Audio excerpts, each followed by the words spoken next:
Welcome to lecture number 14 for ECE 461 Control Systems, Electric Circuits, and Heat Equation. Now the next couple of lectures we're going to look at coming up with the transfer function for various systems. That's a whole area of mathematics by itself, modeling.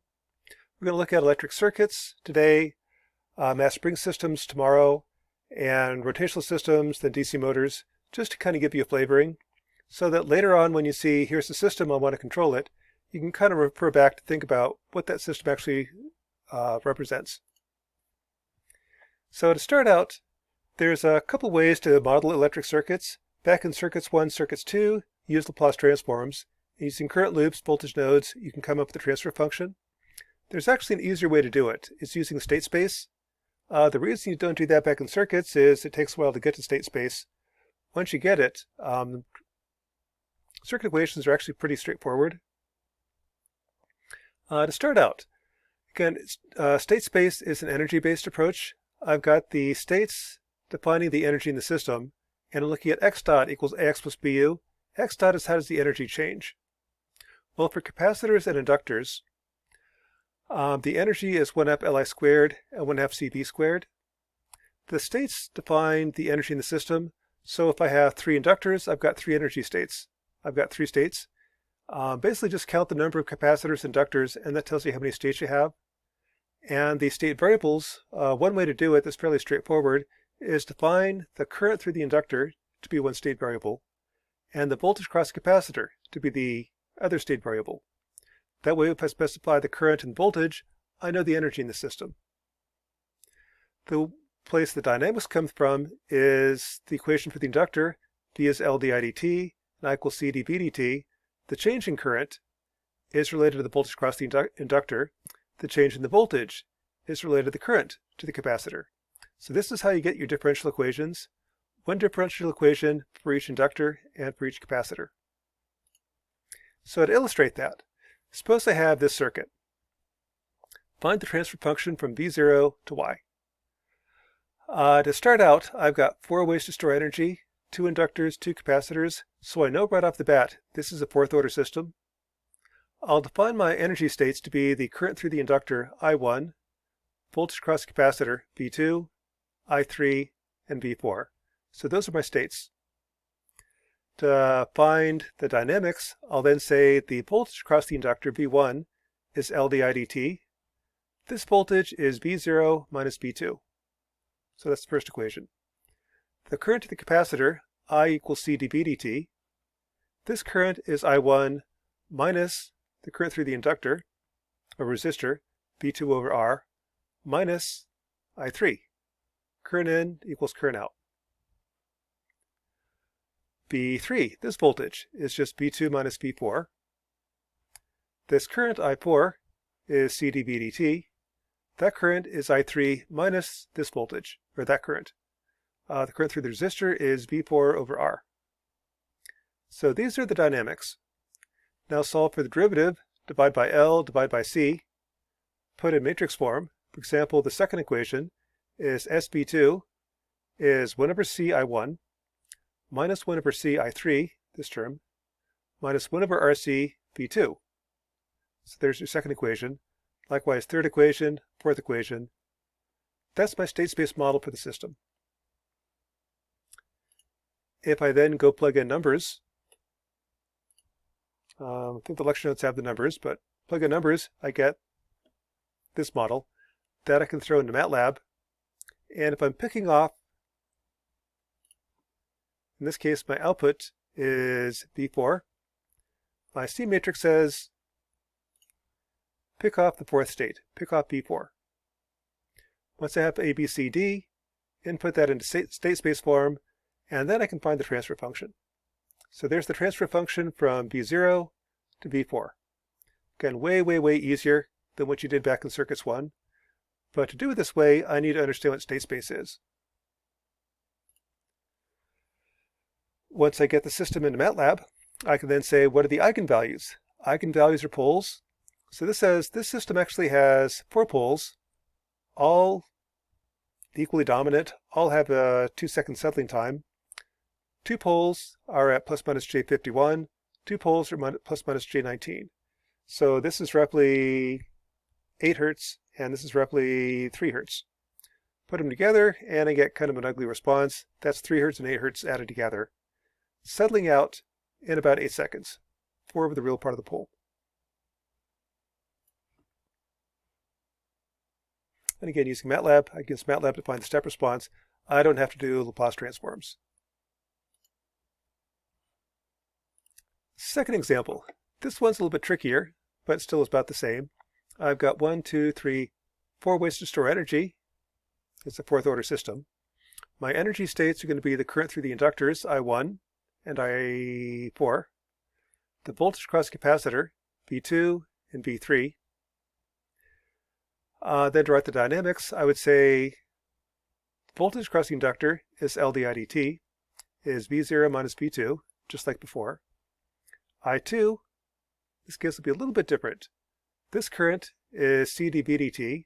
That's equal to I1 minus the current through the resistor, minus V2 over R, minus, for continuity, this current, or in some of these two currents, minus I4 minus the current through the resistor, and that's V over R. V4 is V2 minus V3. Gives me I2. I3 is equal to this current plus that current is equal to I4 plus V2 minus V3 over R. And V4 is just V2 minus V3. Now put that in matrix form. Again, like, let's do the second equation here. SV2 is 1 over C, bring the C right, 1 over C times I1, minus 1 over RC times V2, minus another 1 over RC times V2, gives you minus 2 over RC. Let's see. There it is. Minus plus 1 over RC times V3, and minus 1 over C times I4. Can put these in state space form, or matrix form. Plug in numbers, and you get a 4x4 matrix. This I can throw into Matlab, input your A, B, C, D, find the input the system in state space form. Now find the zeros, poles, and gain, and here's what I get. What this tells me is the numerator's got an S squared, so the DC gain is 0. It's going to go back to 0. Reason for that is this blocking capacitor. DC can't get through that capacitor, so the output has got to be 0 at DC. And that's what we're seeing. Let's see what else. The dominant pole, take the eigenvalues, here's the poles. Dominant pole is at -1, so it looks like about a 4-second settling time. In addition, there's this oscillation. 44 radians per second is about 8 hertz, 7 hertz. So it's going to oscillate at about 7 or 8 radians per second. This settles out in 4 over 2.5, about 2 seconds. So that's kind of RLC circuits. If you define the states to be the current through the inductors, voltage across capacitors, it's really not too bad. The important part is get the equations right. Once I get the equations, then you can throw in Matlab. If you're wondering about midterms, typically on the midterm, I'll give you the circuit, ask you to write these equations, and put in matrix form. Then you're done. On the homework, I can go beyond that. On the homework, I have access to Matlab.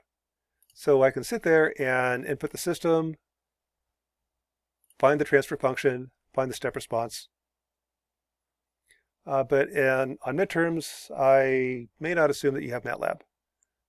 If you're in class, you definitely don't have Matlab. Okay, let's go through one other special case for circuits. This is an RC filter. This also satisfies the heat equation. The heat equation are coupled first-order differential equations. The first derivative of V2 is related to the voltages at the neighbors, V1, V2, and V3. The first derivative of V3 is related to its neighbors, V2, V3, V4. That gives you the heat equation. That's also how an RC filter behaves.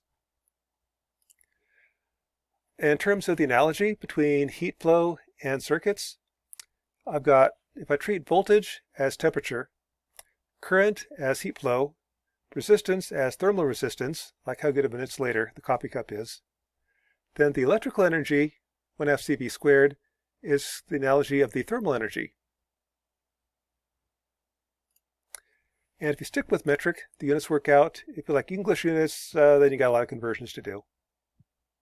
So if I have this circuit and I want to find out the voltage on the circuit, that's the same problem as I've got heat flowing down a rod. What's the temperature at different spots on the rod? Sticking to the circuit, the differential equation would be, I've got 4 capacitors, meaning it's a 4th order differential equation. The current to the first capacitor is C dV dt. That's the current from the left, V0 minus V1 over R, plus the current from the right, V2 minus V1 over R. At node 2, same thing, C dV dt, I2, is equal to the current from the left, V1 minus V2 over R, plus the current from the right, V3 minus V2 over R, and so on for V3, V4. And notice these are all the same, except this last node. This last node's the oddity because there isn't that second resistor attached to it. So typically, if everything's the same due to symmetry, I just need to write the node equation for one node and the last node. Put this in matrix form, you divide through by C and solve. What you get is it's negative diagonal. What that means is if I raise the voltage on V2, that voltage is going to go back down. That's the minus sign. Positive on the off diagonal. If I raise the voltage on a neighbor, it's going to raise V2. Raise the voltage on the right neighbor, that's going to raise V2. It's the plus sign.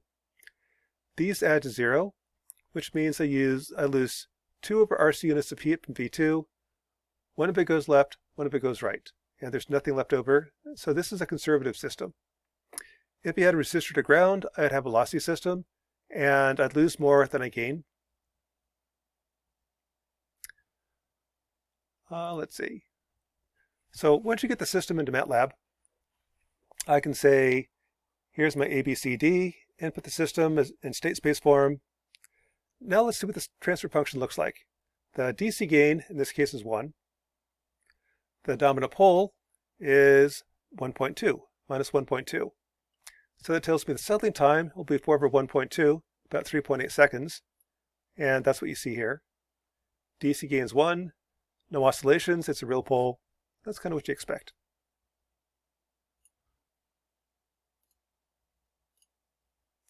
Now this is where it gets fun. This is where the heat equation, you can see how the heat equation applies. Instead of having 4 nodes, let's make it 10 nodes. That seems kind of intimidating, but there's a lot of symmetry here. So it's just that first equation, repeat 10 times. That last equation is kind of the oddity. Again, this is the minus 20. I lose 20 units of heat.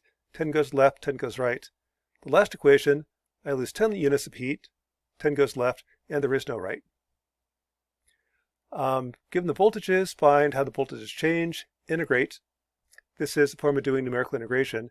If I know dV dt, and dt is 10 milliseconds, the current voltage plus the slope times 10 milliseconds gives you the next voltage.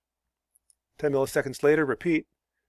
Do that, I'll have a numerical integration or simulation for the heat in a metal bar. And what that looks like is this. So here I've got the 10 coupled equations. My initial voltage is 0. My input on the left is 1 volt. And I'm going to step every 10 milliseconds. Every 10 milliseconds, I calculate the change in voltage, integrate, go forward in time by 10 milliseconds, plot the results, pause, and repeat. And here's what this looks like. I have the heat starting out at 1. Heat propagates down the bar and winds up at the tip over here. When I take the step response in Matlab, it just shows me the tip temperature, and the tip kind of paused, then started to rise up. That's what Matlab will show you with the step response. If I do this animation, I can sit there and watch the voltage at every node and see how the rod heats up. And Matlab's not really designed for animation, but for something that's not designed for it, it does a really good job. And here's kind of what it looks like. Eigenvalues, eigenvectors. Now back when you took linear algebra, you talked about eigenvalues and eigenvectors for a matrix. This is where you can see what they actually mean. Eigenvalues tell you how a system behaves. Eigenvectors tell you what behaves that way. For example, here I've got the 10th order system.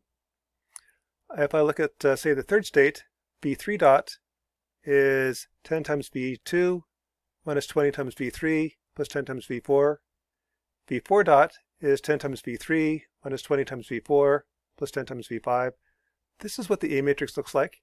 This is a 10 by 10 system. A square matrix has both eigenvalues and eigenvectors. If I find the transfer function, I get a 10th order system, and here's my dominant pole. Take the eigenvalues of A.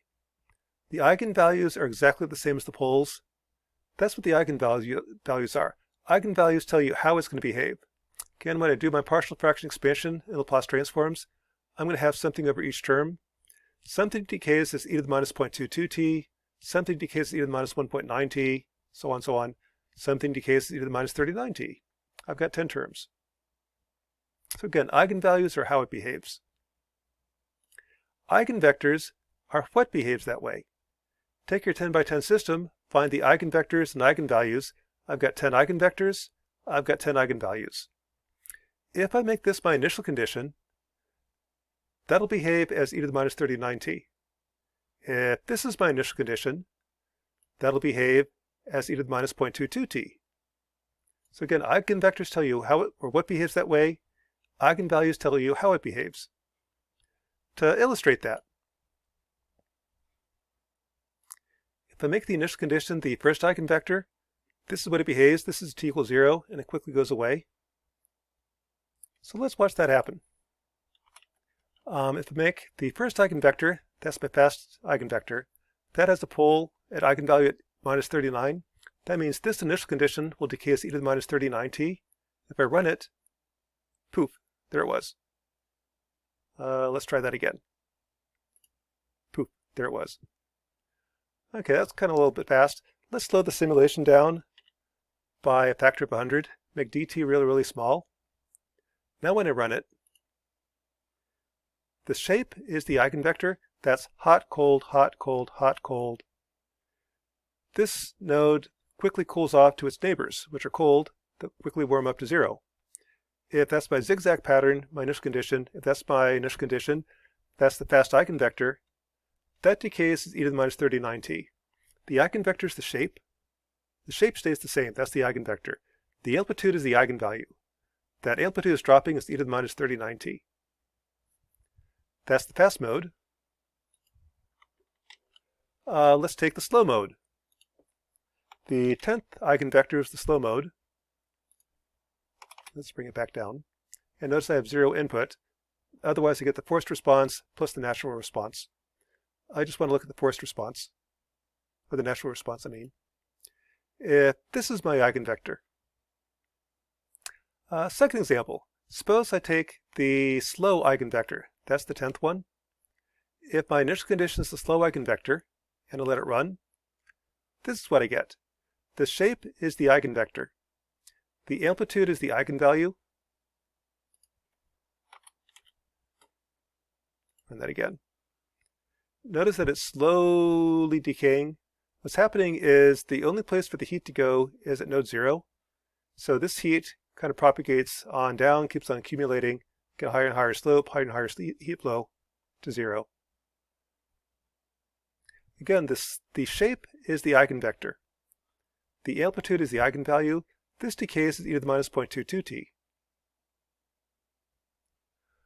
Suppose I took a random initial condition.